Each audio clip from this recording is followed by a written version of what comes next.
Hello guys, today I've got Xiaomi Sound Play speaker and I'm going to show you how to pair the speaker with your MacBook.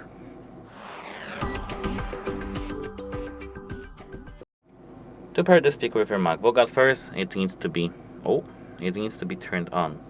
So click this power button right here. Click, you need to hold it. I forgot about it.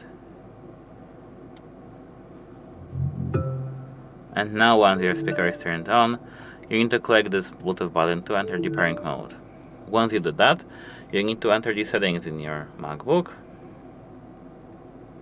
And here, straight from the settings, you need to go to Bluetooth. Here, scroll down to the nearby devices and you should find Xiaomi Sound Play. Hover it and click Connect. That's all you need to do. Goodbye!